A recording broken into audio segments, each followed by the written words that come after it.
O profeta Sofonias. Sofonias, capítulo 1.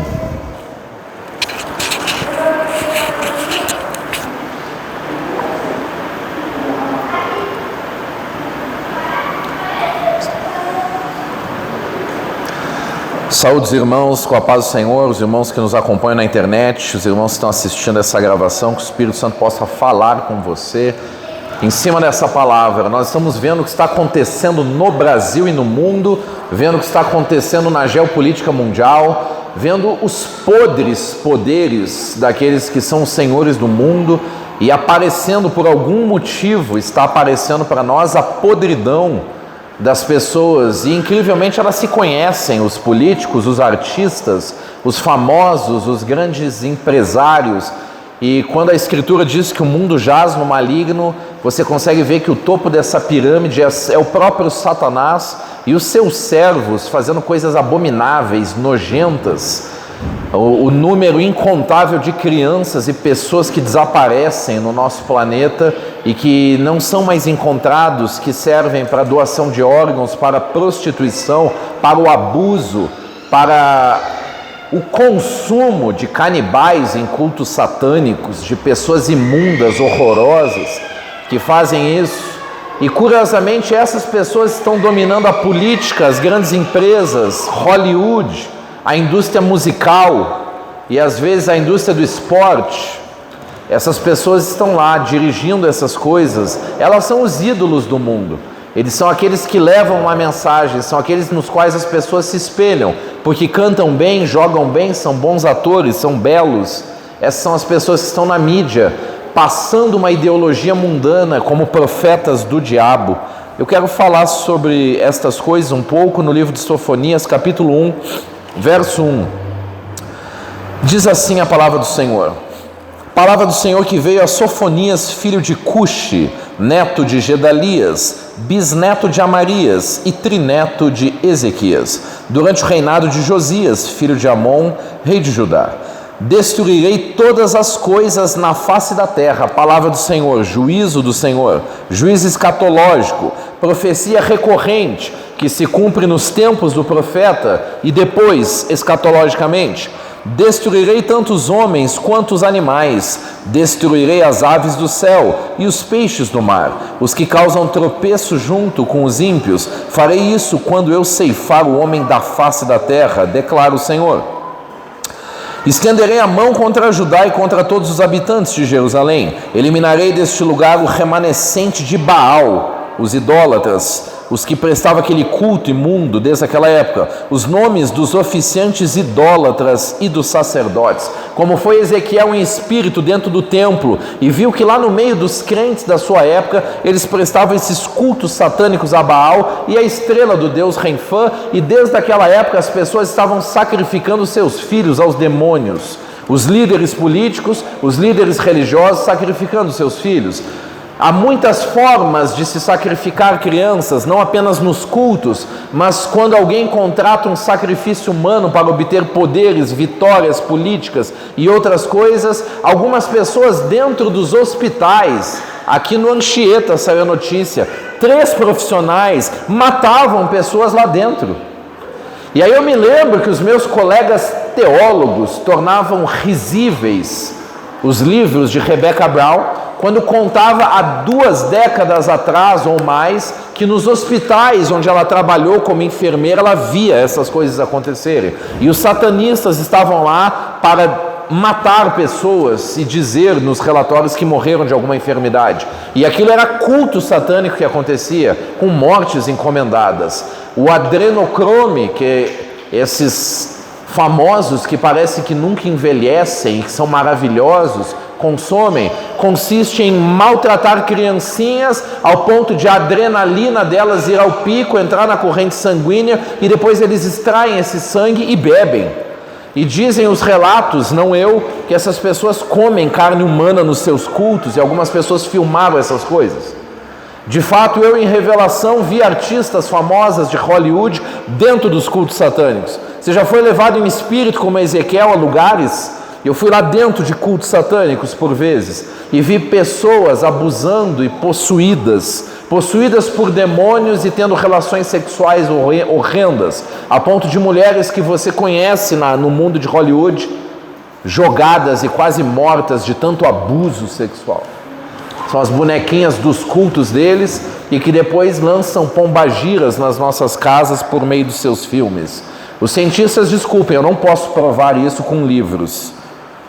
E estenderei a mão contra Judá e contra todos os habitantes de Jerusalém. Eliminarei deste lugar o remanescente de Baal e os nomes dos oficiantes idólatras e dos sacerdotes, aqueles que nos altos terraços adoram o exército das estrelas e que se prostram jurando pelo Senhor e também por Moloque. O culto ao Senhor não tinha acabado. A religião dos crentes não tinha parado. Eles eram sincréticos. Eles cantavam para o Senhor e também para Moloque. Era um culto idólatra pagão, misturando os nomes das entidades com os nomes dados ao Senhor. Mais ou menos como é o catolicismo romano, cheio de deuses do panteão grego, cheio de deuses de Roma, que receberam apelidos novos, os nomes dos santos, como Maria. Tadinha da Maria, se soubesse que ela ia dar o nome dela ia dar apelido para Semíramis, para Astarote, e que a imagem dela ia servir para cultuar outros seres.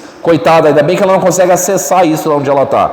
Aqueles que nos altos terraços praticam culto a Moloque, o que dá o nome aos moleques, os filhos rejeitados. Aqueles que se desviam de seguir o Senhor e não buscam nem o consultam. Calem-se diante do soberano Deus, pois o dia do Senhor está próximo. Era um juízo iminente para Judá naquela época e também o juízo escatológico, no qual também os judeus creem. No dia do sacrifício do Senhor castigarei os líderes e os filhos do rei. Líderes religiosos, líderes políticos são alvo no livro de Sofonias. E todos os que estão vestidos com roupas estrangeiras, que era aquela relação pagã de comércio entre Judá, Israel e os povos aí de fora, abraçando as culturas daquele povo.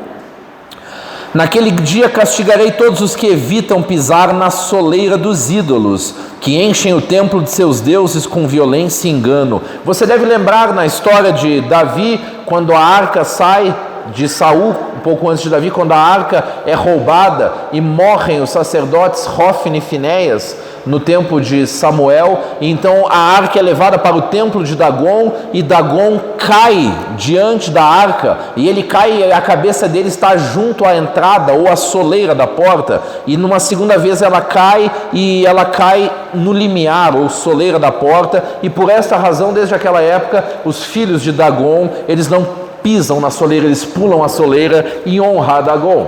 E aqui o povo de Israel está fazendo isso, e Sofonias está comentando. Ai daqueles que pulam para não pisar na soleira dos ídolos, para honrar os ídolos. Naquele dia, declara o Senhor, haverá gritos perto da porta dos peixes, lamentos no novo distrito e estrondos nas colinas. Lamentem vocês que moram na cidade baixa, todos os seus comerciantes serão completamente destruídos, todos os que negociam com prata serão arruinados. Falando aqui do comércio, que é um símbolo da prostituição da nação, prostituição com idolatria. O comércio na boca dos profetas era uma forma de falar que as pessoas negociavam o inegociável, e assim era falado de prostituição, como o Senhor Jesus fala, não façam da casa do meu pai uma casa de comércio.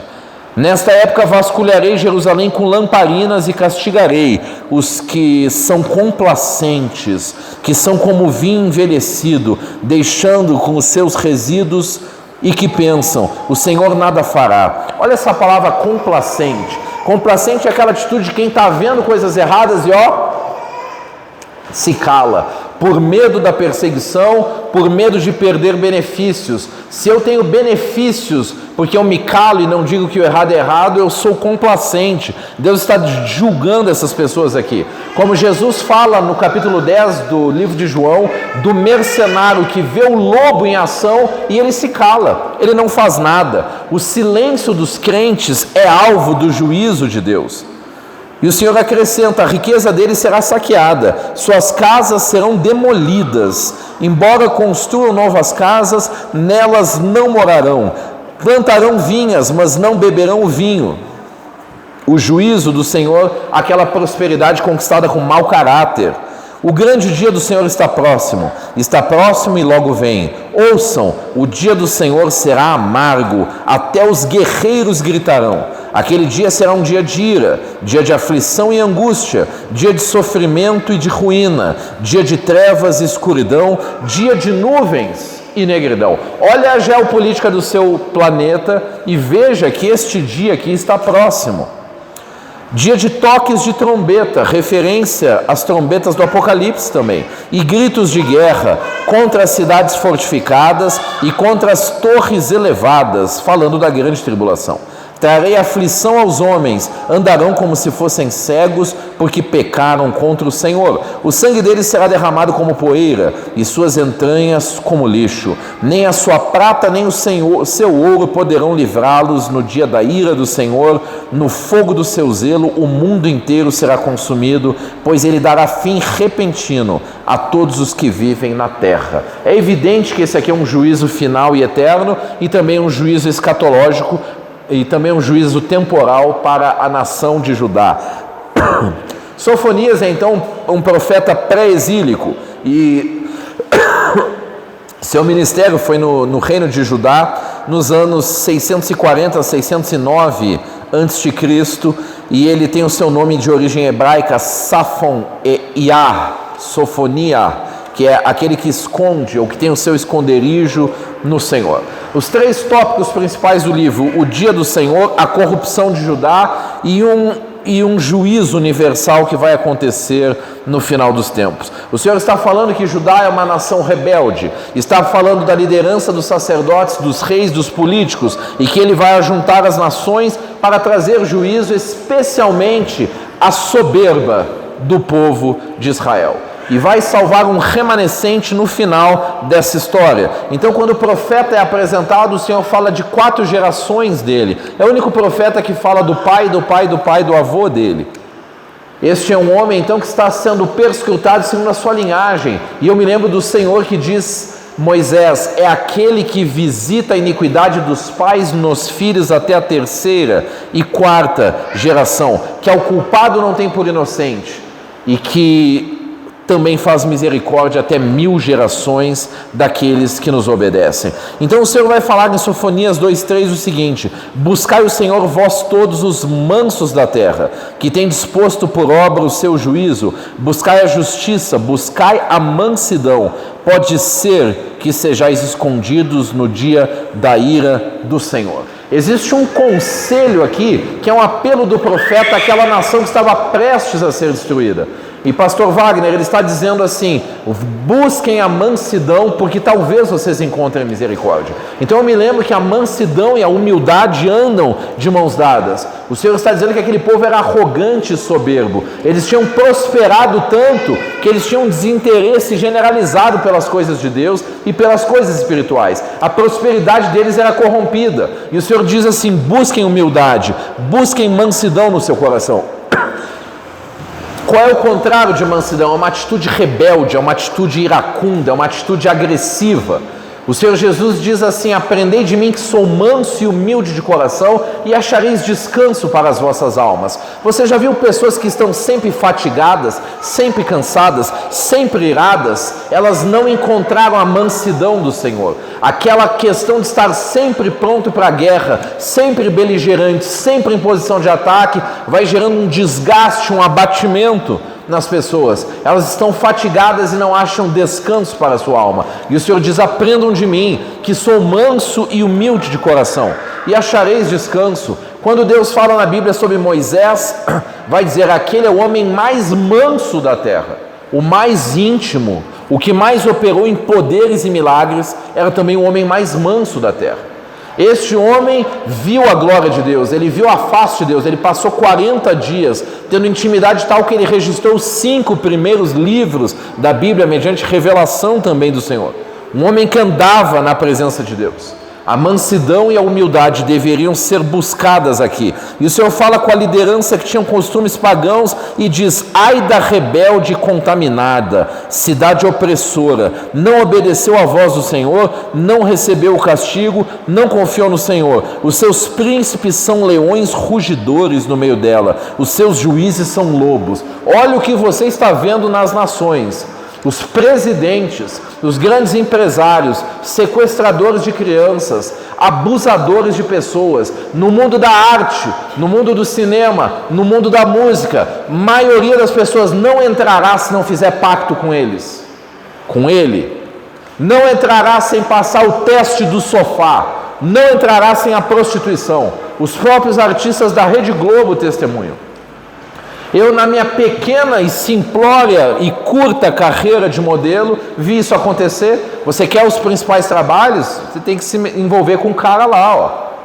Estava sendo chamado por um dos grandes aí do Brasil, numa época, as coisas eram diferentes, entende? Um dos grandes da época, e aí ia me levar para a Malhação, crês tu? Recebi até uma profecia no monte que disse: fui eu que cortei isso aí, ó, da sua vida. Isso é bom cortar, né? Não é bom postar no YouTube.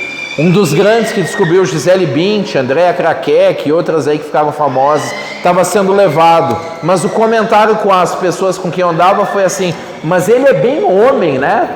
É, ele é o homem. Porque ninguém entendia, mas se você não transar com os caras, você não entra nos trabalhos, as coisas não acontecem. Por isso o trabalho de maior relevância que fiz com os famosos foi com aquele, como é que era o nome? Nelson da Capitiga. Foi o que sobrou para eu contracenar num comercial com Nelson da Capitiga. Porque a gente, mesmo ainda não crendo no Senhor, não se vendia para essas coisas. A gente torna isso piada aqui, mas o mundo é completamente corrompido lá. Porque existe uma lei, meu amiguinho: quem banca, manda. E sabe o que é pior? Eles estão em todos os lugares. Olha como é dividido o poder nesse mundo que você está. Lá na cabeça, Satanás, e abaixo aqui tem um povo que eu e você não vemos, que eu e você não conhecemos. Tem um sistema financeiro que é o sistema final da besta em Apocalipse 13. Ele tem mais poder que os presidentes das repúblicas. É óbvio isso. Por que os países quebram? Por que tem que ter uma moeda que gere todo esse câmbio? Então você tem lá a indústria, mas antes da indústria a mineração, depois a indústria, depois embaixo as empresas, depois o comércio, depois os que servem, os empregados e servidores aqui embaixo. E os sistemas para manter a cosmovisão dessas pessoas: a mídia, a escola, a cultura e, pasme, a religião. Isso inclui a nossa religião. Então você coloca lá em cima a elite deles, que certamente são satanistas, as principais famílias embaixo, e eles dominam o sistema financeiro, todo o sistema de recursos. E depois basta colocar um cabeça nas grandes empresas, um cabeça nas religiões, e aí você vai descobrindo pelos escândalos que vão pipocando que tem pastores grandes de renome envolvidos com essa treta toda de perversão sexual e corrupção com bancos. Esses são os ungidões que estão aí e ministrando, e as pessoas não têm uma gota de discernimento para estar enxergando essas coisas. Ai da rebelde, da contaminada, os seus príncipes, os seus juízos são lobos. Olha o versículo 4 do capítulo 2: os seus profetas são levianos, homens aleivosos, os seus sacerdotes profanaram o santuário e fizeram violência à lei. O Senhor é o justo juiz no meio delas. E o Senhor trata essa questão de corrupção como prostituição, como mercadejar, como é dito sobre Lúcifer nos profetas, que Lúcifer, perdoe a palavra da Vulgata Latina, que não está no original, é só para a gente entender. O lance do pecado dele é que ele fez comércio com aquilo que era inegociável.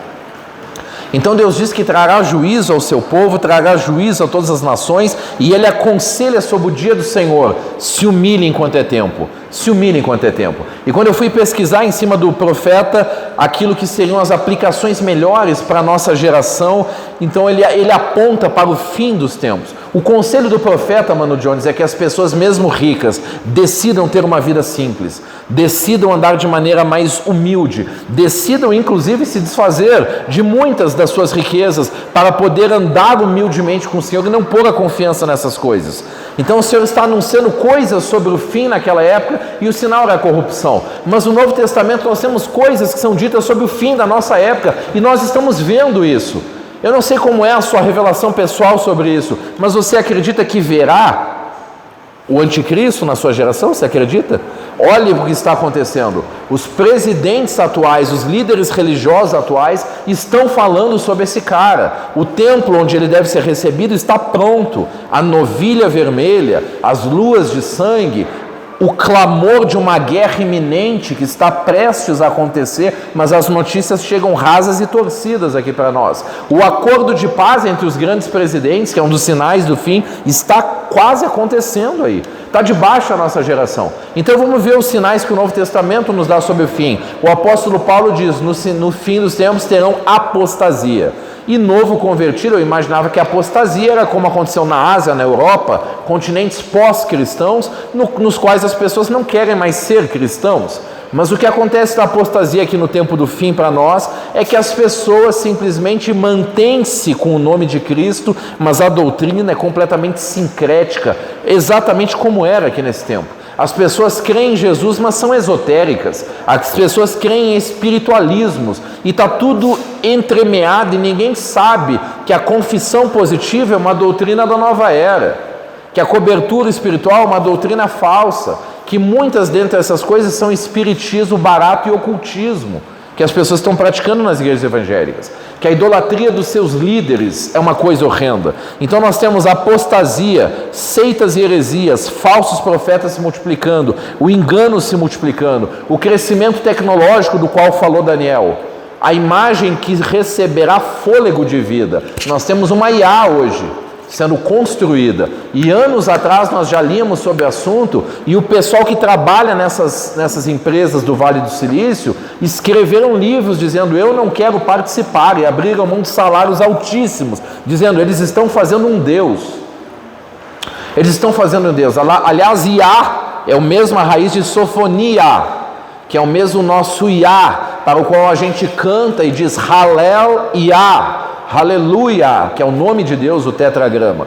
Então essa IA está em Alexia, que é como um Deus cultuado. As pessoas conversam e fazem pedidos e fazem perguntas e estão conversando, e quem sabe não é este ser que receberá o fôlego de vida na imagem com qual as pessoas conversam. Não sabemos se será assim, mas nós vemos o multiplicar da tecnologia, guerras e rumores de guerra, o sistema político financeiro se armando de tal maneira que se você não estiver nele, você não compra nem vende. Então basta colocar um critério lá, que se você não se vender ideologicamente, você não compra e nem vende sem ele, Apocalipse 13. Então alguém vai aparecer para resolver o conflito entre as religiões, o conflito das guerras e também essas questões ecológicas da natureza. E quem sabe uma invasão alienígena, né? Porque os filmes vão postando lá para nós aquilo que eles querem que a população pense e acredite. Então há um chamado arrependimento a essa nação sem pudor. Se arrependam, deixem a soberba e sejam mansos e humildes, e achareis descanso. Sob mansidão, um dos frutos do Espírito em Gálatas 5, amor, alegria, paz, paciência, amabilidade, bondade, fidelidade, mansidão, domínio próprio, gozo, temperança. Aquele que é cheio do Espírito Santo, nasceu de novo e está cheio do Espírito Santo, ele não é agressivo, ele não é iracundo. Se você está com essas guerras, você não tem a mansidão do Espírito se manifestando. Colossenses 3, portanto, como povo escolhido de Deus, santo e amado, revistam-se de profunda compaixão, bondade, humildade, mansidão e paciência. Suportem-se uns aos outros e perdoem as queixas que tiverem uns contra os outros. Perdoem como o Senhor lhes perdoou. Acima de tudo, porém, revistam-se do amor, que é o elo perfeito ou vínculo da perfeição. Olha os conselhos bíblicos sobre mansidão, de acordo com Sofonias também. Portanto, livrem-se de toda impureza moral e a maldade que prevalece, aceitem humildemente a palavra implantada em vocês, a qual é poderosa para salvar. Timóteo, você, porém, homem de Deus, fuja de tudo isso e busque a justiça, a piedade, a fé, o amor, a perseverança e a mansidão.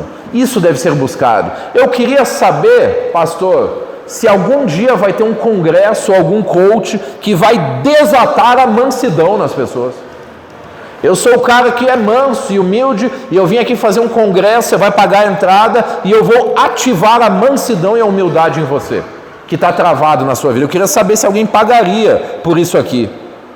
Antes, santifiquem Cristo como Senhor em seu coração e estejam sempre preparados para responder a qualquer pessoa que pedir a razão da esperança que há em vós. Contudo, façam isso com mansidão e respeito. Olha que legal. Ao contrário, esteja no seu interior, que não perece, beleza demonstrada num espírito dócil e tranquilo, que é de grande valor para Deus. Olha só.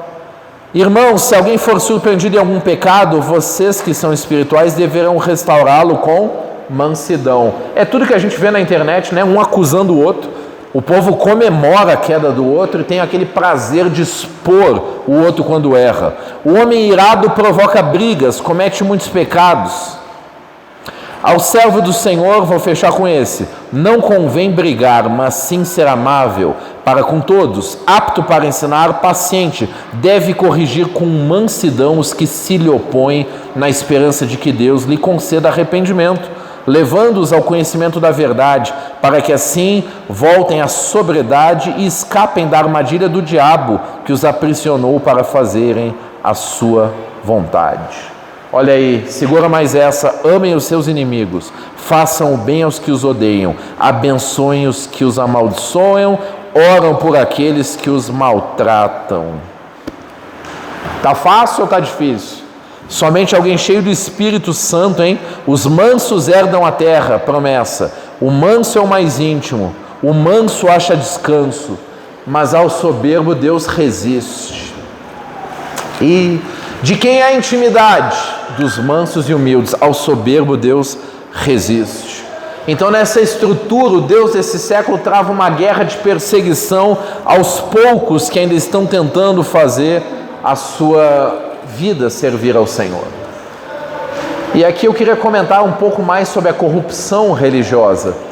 É necessário que se levantem pessoas para ser ídolos em todos os ambientes. Então você tem os ídolos do esporte, você tem os ídolos da música, você tem os ídolos do cinema, você tem ídolos na política, um messianismo político, você tem os ídolos, os pensadores das ideologias tais, e você tem os ídolos nas igrejas. Para que serve um ídolo? Um ídolo serve para que as pessoas vejam nele a medida de sucesso e desejem ser como ele. Naquele filme, O Diabo Veste Prada, a atriz, eu não vi o 2 ainda, está no cinema, a atriz Meryl Streep, ela é uma pessoa com uma vida interior horrível e tem uma fachada de felicidade e sucesso, e ela esconde a sua dor, pois já destruiu muitos casamentos, chamada de a Dama de Ferro no filme. E o Diabo Veste Prada, uma sugestão, né? Porque o líder religioso usa Prada, o famoso, e também porque ele se veste bem, ele assume uma aparência externa muito bonita. E essa mulher com a vida destruída, ela sai do carro em algum momento e, conversando com a sua então funcionária, ela diz assim: todos querem ser como nós. Então você olha para aqueles famosos, eles são belos, eles são sensuais, eles têm sucesso e as pessoas os admiram, os imitam e todos querem ser como eles. A gente brinca aqui nos ídolos da música, as pessoas que idolatram os grandes músicos se vestem dia a dia com a roupa que eles usam só no show. Como se todo dia eu fosse aquele músico que vai para o show. Eu confesso que deixei o cabelo crescer que nem o Axl Rose e o Sebastian Bach, mas o tempo passa, né, mano? Eu aposto que hoje ele daria tudo para ter o meu cabelo. Mas as coisas vão mudando. O fato é que a gente, adolescente sem identidade, visualiza e gostaria de ser como eles. Mas no meio evangélico também é assim. Você vê aqueles grandes pregadores, eles são chamados para pregar, eles são pagos, eles lotam estádios. Mas quando você vai ver a história de vida deles, você descobre quem é que está bancando aquela vida chique. E os jovens pregadores se vestem como eles. A gente ia para culto de jovem e estava o jovem no culto de jovens de paletó e gravata, cara.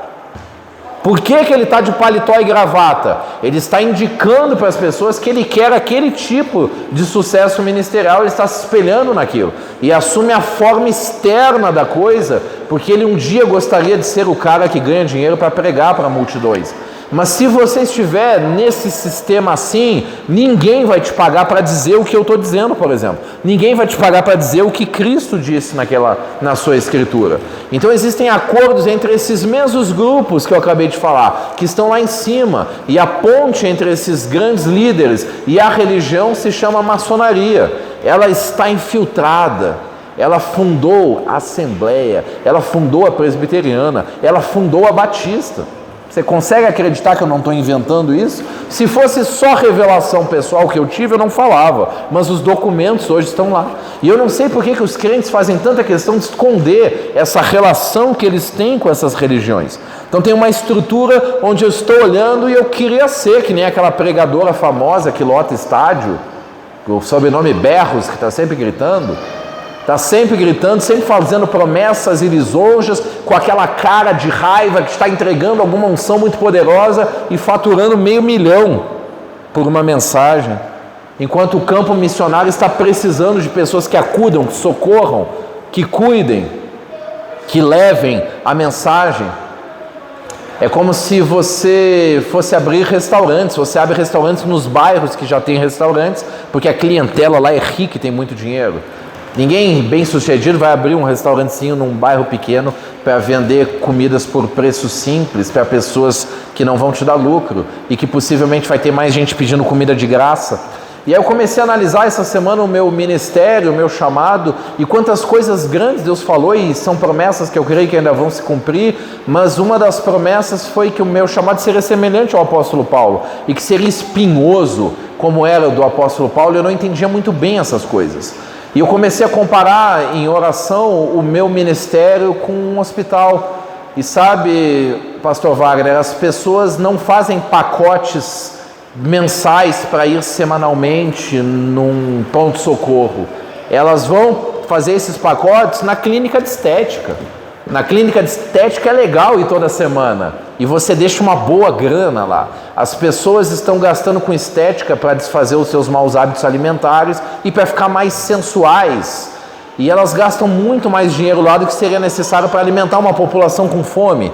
Então, quando eu vejo que alguém vai no pronto-socorro, ele geralmente vai carregado, ele não consegue ir. Alguém arrastou ele para lá. E o nosso ministério é muito semelhante a esse. As pessoas que estão morrendo nos procuram. As pessoas que querem vida nos procuram. Mas as pessoas que querem estética, elas vão em outros lugares. Onde estão os ricos, os famosos, onde tudo está muito bem adornado, e elas vão lá postar o seu sucesso, e elas gostam de sentir-se parte no ambiente de sucesso. Mas quando a coisa pega, a clínica de estética não tem o desfibrilador para ressuscitar, ela não tem a maca, ela não tem o respirador, ela só tem a estética. Então, quando elas precisam, elas saem de lá e vão na irmãzinha da oração, elas vão lá naquele cara simples, elas vão lá na nossa casa, elas vão lá porque lá a gente não só cuida, mas tem as ferramentas que curam, que salvam, que libertam, para logo em seguida voltar para a clínica de estética, porque o que importa é estar. Você entende como são as coisas? Então são muitos recursos para as aparências fúteis, e aquilo que geralmente recebe vida, não recebe recursos. Você vê então que um pronto-socorro é esteticamente horroroso, na maioria dos casos, principalmente no hospital público. As pessoas que vão para lá passam a madrugada de plantão, não tem hora para salvar casamento, amigo. Às vezes é 3 da manhã, você pode, por favor, porque eu estou perdendo a minha esposa aqui, porque ela descobriu que eu estou aprontando. E são nesses horários, é quando o demônio manifesta, é quando alguém morre, é quando alguma situação muito drástica vem, você não liga para a clínica de estética. Mas muitos recursos são dados para a aparência religiosa, para a aparência das coisas. Então vem Cristo e pergunta sobre João Batista, pergunta para o povo sobre João Batista: o que vocês foram ver no deserto? Um caniço agitado ao vento? Os que têm roupas reais estão nos palácios. Vocês foram fazer o que lá? Bom, lá tem um profeta de verdade. Lá tem um homem que está andando com Deus. Lá tem um homem que tem linhagem para andar com os sacerdotes e ser teólogo, e ser famoso, e ser sustentado, e ter uma vida linda, de honra. Mas ele foi passar sua juventude no deserto para buscar a face de Deus, porque ele amou a intimidade de Deus. E ele tem poder, ele tem testemunho. E a revelação que até hoje os judeus não conseguem enxergar. E vão ser enganados daqui uns dias de novo. Aquele homem que foi no deserto discerniu quem era o Cristo. Aquele sobre o qual eu te mostrar descer o Espírito Santo. Foram uma vida de jejum e oração, uma vida, gafanhotos e mel silvestres, para discernir aquilo que salva o homem. Ele discerniu, ele é o que preparava o caminho. E o texto de Jones dirá: quando era Anás e Caifás, sumos sacerdotes, veio a palavra de Deus a João no deserto.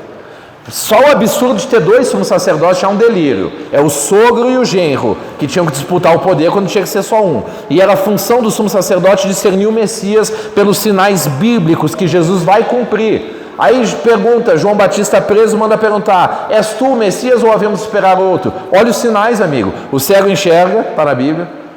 O coxo anda, o surdo ouve, os mortos são ressuscitados. E aos pobres, a quem? Aos pobres é pregado o Evangelho. E bem-aventurado aquele que não achar em mim motivo de escândalo.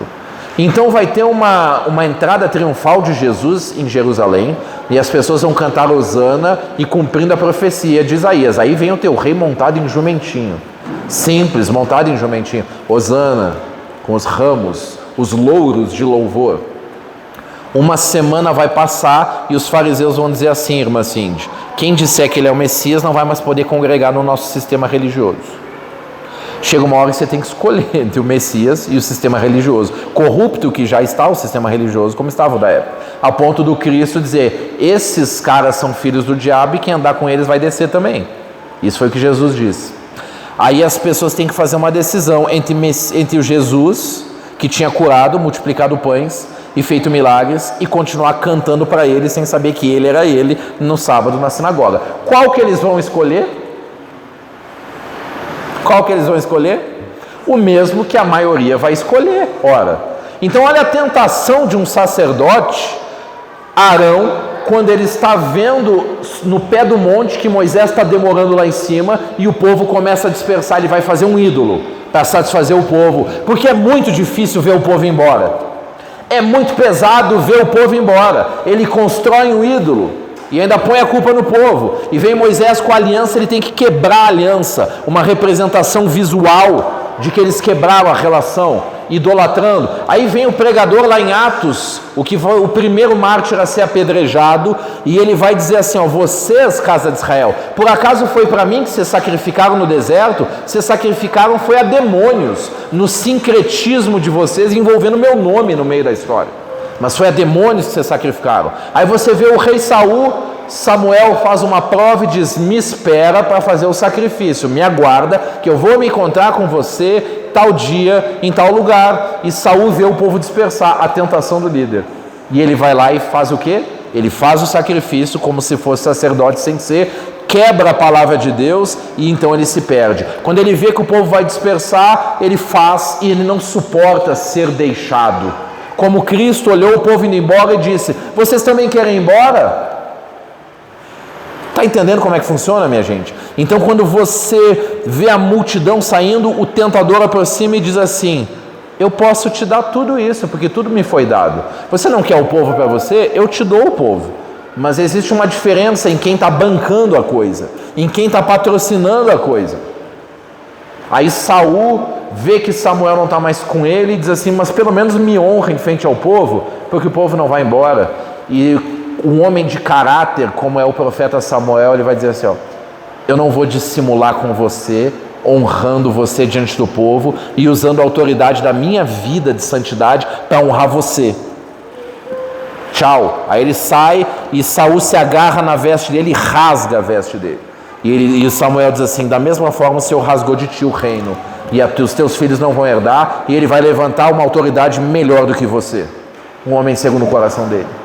Consegue entender as coisas, como são diferentes? Então nesse mesmo diapasão, Jesus está lá, e as pessoas, enquanto viram milagres, estavam lá. Tinha os 12, os 70 que ele enviou, e 400 e muitos andando com ele, e a multidão que via os milagres. Ele começa a apertar o discurso, e as pessoas começam a dispersar.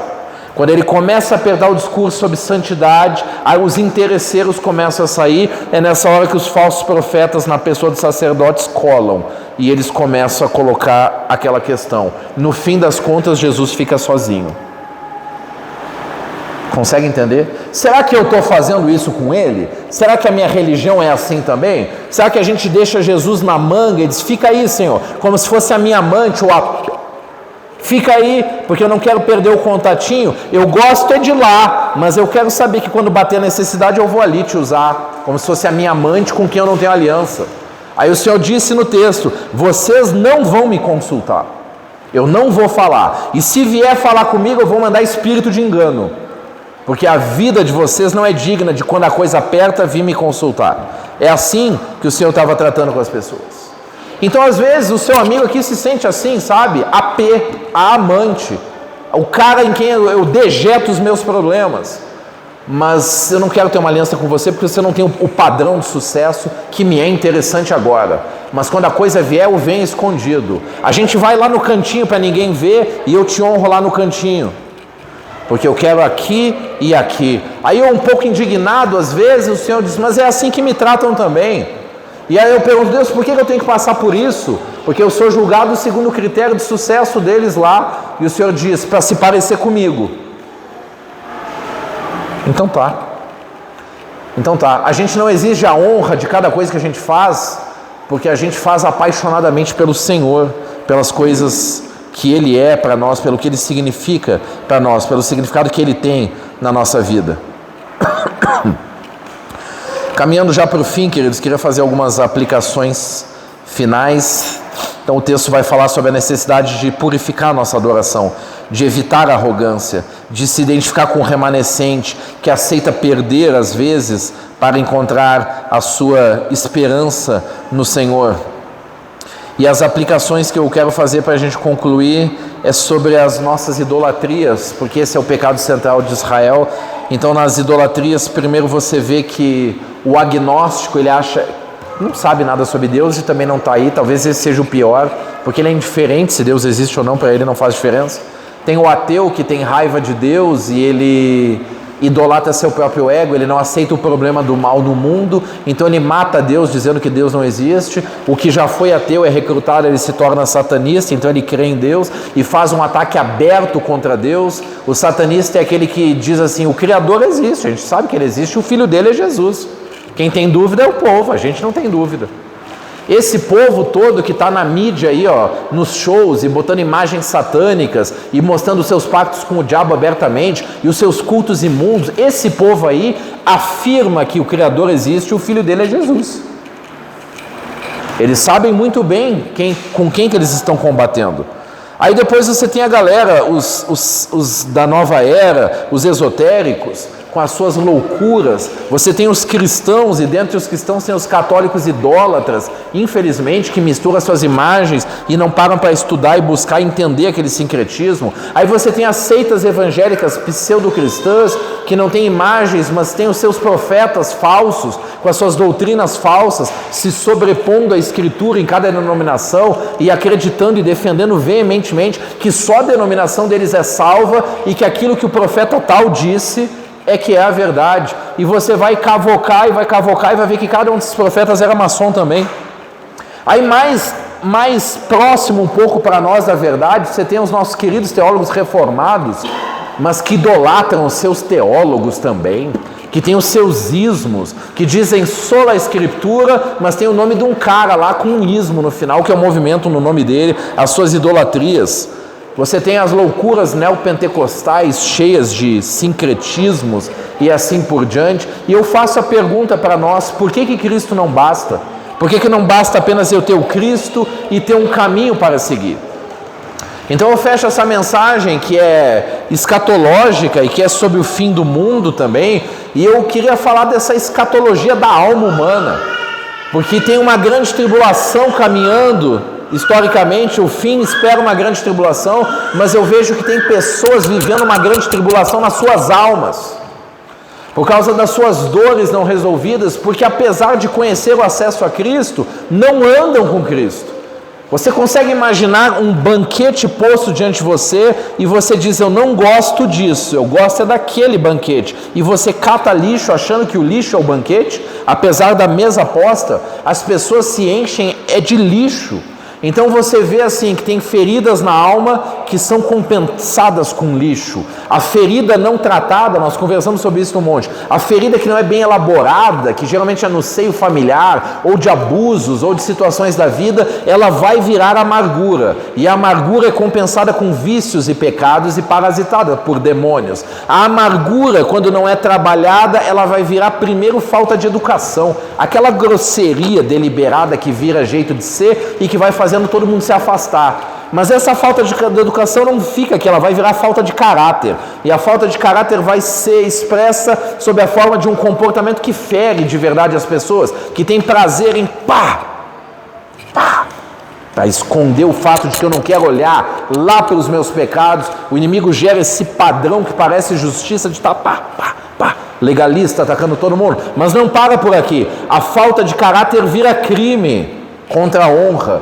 injúria, calúnia, difamação, alienação parental no seio familiar, aquela contenda dentro de casa como meio de controle e manipulação. Mas também não para por aí, porque o crente que está nisso, ele vai progredir para a feitiçaria, as suas maldições, as suas rezas contrárias, o uso da sua autoridade espiritual para prejudicar pessoas, para atacar pessoas, para odiar, para fazer o que Isaías chama de jejum contrário, lá no capítulo 58. Mas não para por aí, ele está caminhando para uma grande tribulação da alma e um inferno mental que vira o inferno do ambiente e o inferno das pessoas que convivem com pessoas que estão assim, escatologicamente prejudicadas, apesar de ter o acesso à presença de Deus, viram o apocalipse da alma, a grande tribulação da alma, o princípio das dores da alma, porque ele mesmo já virou um anticristo, levando coisas ruins para o seu coração, para a família, e fazendo papel sim de falso profeta, porque ele declara o mal, ele se justifica criando a sua própria teologia, a sua própria doutrina, para dizer que o errado está certo e o certo está errado. Esse é o tormento mental que simula o inferno, onde o verme não morre, o fogo não se apaga e não tem alívio. Ou angústia nesses corações, gente. E aí o que eu aconselho, você precisa se derramar na presença de Deus. Você precisa sair dessa alienação e chorar na presença de Deus. Você, como igreja, precisa parar para orar, para jejuar, se retirar, como os crentes sempre fizeram nos períodos de carnaval. Os que não têm tônus para ir para o mundo evangelizar e batalhar lá. Não é dançar rebolando como se fosse bloco gospel. É ir lá, ficar na porta e dizer, eu não vim te condenar. Aqui tem água, tem glicose e, se você quiser, tem oração. E está revestido e coberto em oração para fazer isso. Mas se nós não temos esse tônus, então que a gente se retire para orar, porque são os dias onde as mocinhas vão perder a virgindade, onde as pessoas vão ter a sua primeira relação sexual e homossexual, onde as pessoas vão entrar pela primeira vez nas drogas, onde a gravidez indesejada vai acontecer, onde vai contrair vírus e doenças, onde a violência vai ser praticada, onde a festa é culto, não por acaso a palavra cultura. A cultura é o culto das pessoas e o nosso entretenimento está cheio dessa cultura, cheio desse satanismo. Aí o cara tem horas de voo de tela com essa cultura, satanismo, violência, sedução, ocultismo, mensagem subliminar, porta para demônios, aquela presença ruim dentro de casa e uma indisposição crônica sobre orar, buscar e servir a Deus. O Senhor diz, se retira, aceita a correção. O mundo vai sofrer uma consequência. Você ainda está amando o mundo, cara. Você ainda está com os olhos brilhantes com as coisas que são do mundo. Olha o que está acontecendo. Último sinal do fim que eu vou falar hoje. As pessoas estarão casando-se e dando-se em casamento, como foi nos tempos de Noé. É errado casar? Não. O sentido disso é o mesmo lá no pé do monte com Moisés e Arão. O sentido é, o povo assentou-se para comer e levantou-se para divertir-se, e não discerniu o momento que estava acontecendo. Jesus vem, a condenação é: ai de ti, Jerusalém, porque tu não discerniste o tempo que o Senhor Deus veio sobre ti. Então, congregação, irmãos, nós temos que discernir o nosso tempo. O Senhor nos deu uma palavra que se cumpriu no meio do ano passado. Vai começar um engano, em 3 anos o Senhor falou isso, se cumpriu no meio do ano passado. Começou essa questão geopolítica mundial e que está se desenrolando, e que dentro deste ano algumas coisas estão sendo encaminhadas. A guerra no Oriente, o acordo de paz, o sistema financeiro se conectando, um grande engano que ia acontecer. Então você vê que aqui um lado político está aumentando a maldade, o povo está clamando por salvação. E talvez o que você pensa que é o Salvador pode ser a grande laço, a grande armadilha, a gente não sabe. Mas o que a gente sabe é, a gente caminha para um fim onde alguém está reivindicando o domínio dessa terra. E vai ser entregue a ele, vai ser entregue a ele. E enquanto isso a gente está fazendo o quê? Eu estou pronto para isso? Esse assunto me incomoda? Esse assunto me dá vontade de dispersar? Ou eu estou preparado para isso? Eu estou preparado para isso? Possivelmente a gente não vai ter que ficar sem congregar nesses sistemas, mas se não for desses sistemas, sabe lá o que pode acontecer. Se bem que os escândalos dos grandes estão pipocando. Nos últimos 3 anos, grandes nomes estão virando escândalos. Os que detêm as grandes empresas, as grandes igrejas, que são franquias. Você entra nos sites deles e vê os nomes dos órgãos com quem eles estão associados. E vê quem dirige esses órgãos e você chega lá no topo da pirâmide. Certo? Está lá nos sites deles. Nos sites deles. Grandes nomes do Brasil. Eles estão mudando seus discursos. Nem tudo nesse tamanho institucional é dízimo e oferta, apesar de que eles metem a faca com a barganha. Quando você vê esses grandes templos, eles estão sendo bancados. E eles estão sendo bancados porque tem uma agenda para cumprir. Uma agenda doutrinária. É o seguinte, Mano Jorge, vou te mandar uma grana aí porque eu creio no seu ministério. Toma aí alguns milhões. Aí o Mano Jorge realiza o sonho. Aí eu chego e digo: Mano Jorge, eu só quero de você que você fale que a gente tem que cuidar da natureza, tá bom? Cuidar da natureza é bom, né? Tem até versículo bíblico. E também a gente tem que falar da paz, a gente tem que respeitar o ser humano. Direitos humanos é bom, né, gente? É bom, é bom, é bom. Não, o que é tamanho, deve ser Deus. Deve ser Deus. Deus tinha dito a Abraão: eu vou te dar um filho. E Abraão pensou: não, a gente também tem que agir, né? Mas ele tem dito: nesse tempo virei a ti, Sara dar à luz um filho. E ele foi lá e pegou a escrava. Deus tinha feito promessas para Jesus. Vem Satanás, se antecipa e diga: eu faço, não é isso que você quer? Eu faço. Mas quem está bancando faz diferença, filho. Aí o cara diga assim: mano Jorge, eu vi que você andou pregando contra a homossexualidade. Você lembra que a gente fez aquele acordo dos direitos humanos? Pois é, você está ferindo os direitos humanos, cara. Lembra do nosso acordo, a grana e tal, tudo isso aí? Pois é, os nossos irmãos que estão bancando você estão reclamando: não faça mais isso não. Aí, tá, entendi. Ou então ele vai dizer: não, eu vou dizer o que Jesus mandar. Você não pode dizer o que Jesus mandar, irmão. Porque senão como é que você vai explicar essa grana aqui que entrou? Você quer ir para a cadeia? Você está entendendo como é que funciona? É assim que funciona. Eu transformo você num escândalo. Lembra aquele dia que a gente foi lá na festinha para conversar? Eu sei que não era o seu ambiente, mas lá tinha as meninas, tal. E aí aquela hora que a menina sentou no seu colo, a gente tirou uma foto. E a sua esposa não vai achar legal, né? Nem os seus fãs na internet. Você está entendendo como é que funciona? É assim que funciona. É dessa forma que funciona. É indigesto? Pode ser indigesto. Então vamos levantar e falar de coisas boas. Fique de pé. Poxa, Laura, mas aqui nos Irmãos a gente tem que ouvir isso, a gente precisa ouvir isso. A gente precisa entender e enxergar isso, tá? Meu conselho para você: cuide em oração e no discipulado da sua família. Mantenha a sua família na oração e na escritura. Eu estava com os meus garotinhos aqui esses dias e a gente tem tanto prazer de dar as coisas para eles, cara. A gente comprou um videogamezinho, daqueles que a gente jogava, que tem todos os jogos, né? Baratinho. O Arthur chorou agradecendo, cara, por causa do joguinho do Sonic. Nem eu imaginei, porque que ele já conhecia. Ele chorou: obrigado, papai, chorou agradecendo. O César, ele já gosta de outra coisa, ele ganhou um Atlas. Papai, foi o melhor presente que você já me deu, um Atlas. Ele decora as bandeiras, ele sabe todas as bandeiras. É uma curtição dele. Então, mas aí a gente vai lá e arruma a piscininha, vai lá e arruma a bicicleta, aí a gente vai lá e dá um mimo aqui, porque a gente tem tanta alegria de fazer, sabe? Só que aí eu vou percebendo como pai, que quanto mais eles vão viver num ambiente que tudo é lindo e de muito presente, muita coisa legal, na hora de fazer a tarefa não dá vontade. Na hora de comer a comida, quem comeu o doce não quer. Então vai sendo uma vida de autogratificação, e aí você vai percebendo quanto mais satisfação ele tem e prazer, mais ele tende a ficar desobediente, agressivo, e quando você quer dar uma ordem de disciplina, ele reage com agressividade e quase fala como se ele fosse o pai e eu a criança, porque eu que estou agradando ele e ele não a mim. Então algumas coisas vão acionando e eu vou vendo que a gente que está crescendo, que está prosperando, a gente vai entrando numa seara perigosa, onde eu vou vivendo para comer só o que eu gosto, para fazer só o que eu quero, para curtir, para tirar férias, para ter experiência gastronômica, para ir para lugares legais, e daqui a pouco as coisas que são disciplina eu não estou afim de fazer, e eu tenho desculpa para todas elas, e a minha espiritualidade vai diminuindo, e à medida que eu vou tendo sucesso, eu vou me colocando num ambiente perigoso para a minha fé. E esse mesmo ambiente de autogratificação, o povo aqui estava prosperando, é o ambiente onde eu vou deixando as coisas de Deus de lado.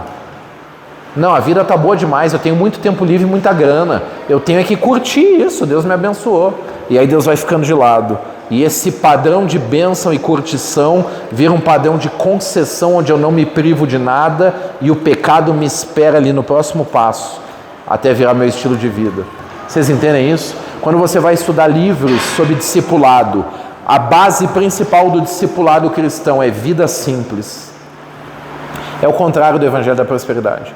É vida simples. Então, para os que crescem e prosperem, aumente suas disciplinas, faça inegociáveis os seus momentos de oração e busca, você e sua família. Não finja que é momento com a família, o momento que está cada um com uma tela na cara. Isso não é momento com a família. Se você precisar faltar o culto para estar com a família, você tem o meu apoio, se essa for a necessidade. Mas se é para estar com a família, esteja com a família. Se é para ter um passeio, uma conversa, um momento junto, fique. Nós não somos legalistas. Eu creio que a sua principal fonte de alimentação não pode ser a minha pregação aqui do altar, e nem os pregadores aí de fora. A sua principal fonte de alimentação é ler a Escritura, orar, adorar e ler bons livros. E de preferência que você chegue aqui já transbordando para abençoar seus irmãos. Se não, não tem problema, a gente vai cuidar de você. A gente vai cuidar de você. Mas os homens maduros sabem se cuidar também. Amém, queridos? Feche seus olhos aí um instante, vamos